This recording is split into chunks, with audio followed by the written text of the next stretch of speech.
এই যে যে বিষয়টা নিয়ে কথা হচ্ছিল, যেই বনে গেলে মানুষ আত্মহত্যা করতে চায়, আপনি এই বিষয়ে একটু বিস্তারিত বলবেন। এটা কোথায়, কোন ঘটনার প্রেক্ষাপটে এটা শুরু হয়েছে, এই বিষয় নিয়ে আপনার অভিজ্ঞতা কি? হ্যালো, সবাই ভালো আছেন? সবাইকে নমস্কার। তো আমি বিপুল মণ্ডল। তো আমি জঙ্গলের পাশে সুন্দরবন গা-ঘেঁষে আমার গ্রাম।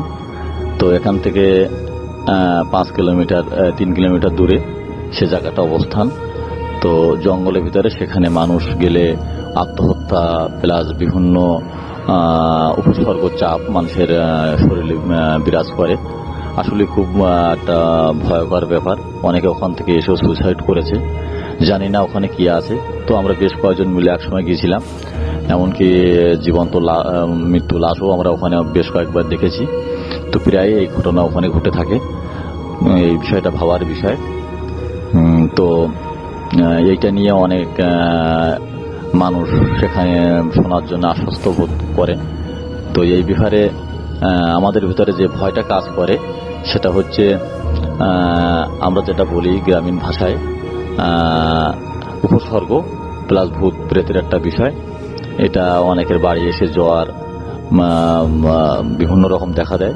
এভাবে আমরা গুণমান দিয়ে ঝাড়িয়ে কাড়িয়ে নিয়ে অনেকের ভালো হয়, অনেকের হয় না, এমনকি তারাও মারা গেছে। এভাবে চলতেই থাকে প্রায়। দাদা, আপনি বলছিলেন ডাকাতদের বেশ কিছু লাশ পাওয়া গেছিল, এটা কিভাবে একটু যদি বলতেন? ওখানে এক সময় 5টা ডাকাতের লাশ পাওয়া গেছিল। ওনাদের হাতে পায়ে ব্রেক পোতা ছিল। এবং ওদের কারণ লাশ যখন ব্রেক পোঁথার বেশ কিছুদিন পরে সম্ভবত মরা অবস্থায় ওনাদের পাওয়া যায়। যখন গন্ধ ছোটে, আশেপাশের মানুষজন গন্ধ প্লাস মাল মারতে যেয়ে তারা ওইটা দেখতে পায়। দেখতে পেয়ে ওখানে থানা প্রশাসনকে জানায়, ওনারা আসে এবং লাশগুলোকে জব্দ করে। আচ্ছা দাদা, কতদিন থেকে এই এরিয়াতে এই আত্মহত্যার প্রবণতাটা চলছে বলে আপনার ধারণা? তো দীর্ঘ 20 বছর।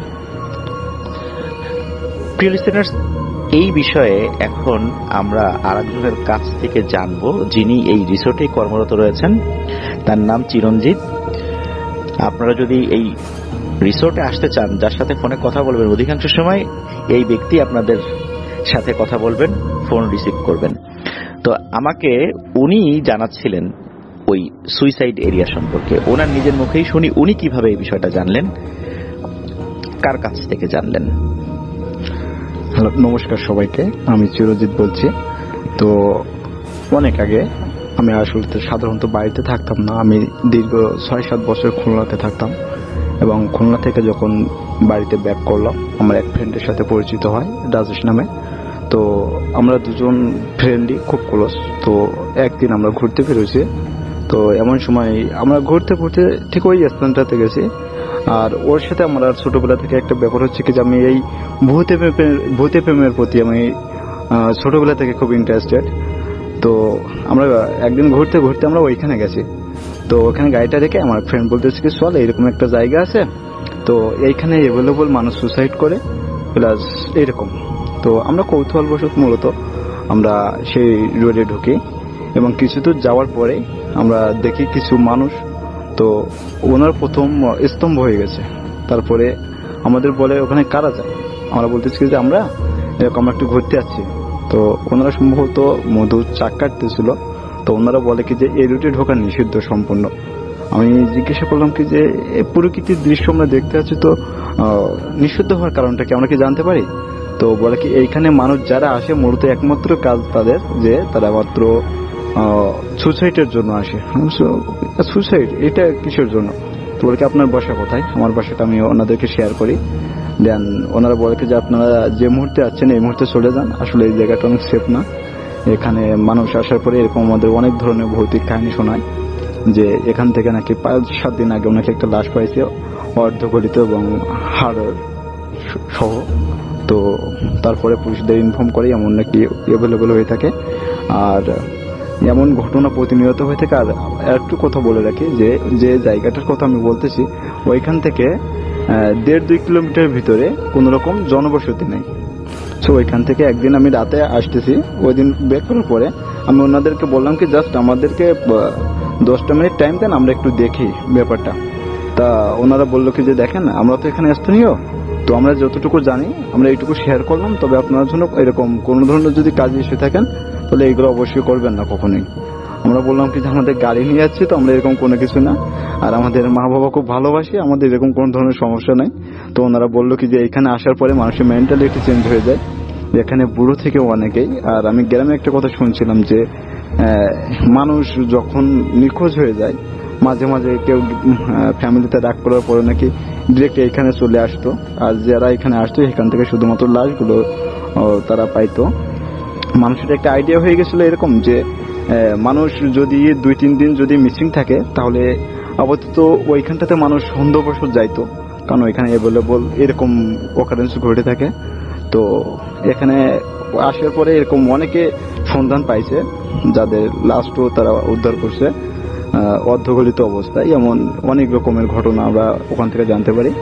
দেন তারপরে স্যারের সাথে আমার পরিচয়, তো তারপরে আমি স্যারকে ব্যাপারটা শেয়ার করি যে আমাদের উনি প্রথমত আমাদের রিসোর্টে আসার জন্য আগ্রহী প্রকাশ করে এবং আমি তাকে আমার রিসোর্টে আসার জন্য আমন্ত্রণ জানাই। কিন্তু উনি আমাকে জানায় যে এরকম ভূতে প্রেম নিয়ে কাজ করি, তো আপনার কি এরকম কোনো ঘটনাস্থল জানা আছে কিনা। আসলে আমাদের অঞ্চলে এমন এই যে অঞ্চলটা, সেটার কথা আমি স্যারকে শেয়ার করি এবং দেন তার সাথে আমার একটা সুসম্পর্ক হয়ে ওঠে। তারপর আমি এই ব্যাপারটা বিস্তারিত স্যারের সাথে আলোচনা করি। দেন এইভাবেতে আর এমন তাদের আমার ওই অঞ্চলের পার্শ্ববর্তী যে মানুষগুলো যেভাবে আমাকে বুঝালো যে ওখানে নাকি ছোট থেকে বড় সব ধরনের মানুষ ওখানে যাতায়াত করে, কিন্তু যে একবার যায় তার মেন্টালিটি পুরো চেঞ্জ হয়ে যায়। যে তারা হয় আসার পরে কেউ পাগলের মতো বিহেভিয়ার করে, তা না হলে তাদেরকে জিন প্রেত অথবা ভূত যেটাই বলেন যেটা ভর করে ওইরকম কিছু কাজ করে, তা না হলে সে যে কোনো কারণে সুসাইড করার জন্যই আগ্রহী হয়ে যায়, এমনকি উতলা হয়ে পড়ে। তো এমন ঘটনা ঘটার পরে আমি বাড়িতে যখন ব্যাক করি বা যাওয়ার পরে আমি কৌতূহলবশত আমার ফ্যামিলিকে জানাই, তো ওনারা আমাকে অনেক বকাঝোকা করে। আসলে আমার সেই প্লেস থেকে আমার বাসা 10-12 কিলোমিটার দূরে, ওখানে পর্যন্ত আমি এই জায়গাটার কথা শেয়ার করার পরে আমার ফ্যামিলি থেকে সেম কথাটা বলে। আমি বললাম কি যে আমার বাসা তো এত দূরে, তারপরে এই ব্যাপারটা এত লোক জানে, তো এটার ব্যাপারে কোনো ইয়ে হয় না। তো এটা হচ্ছে সুন্দরবনের খুব পাশে, যে আমাদের রিসোর্ট থেকে বেশ কিছু দূরে আমাদের এই জায়গাটা।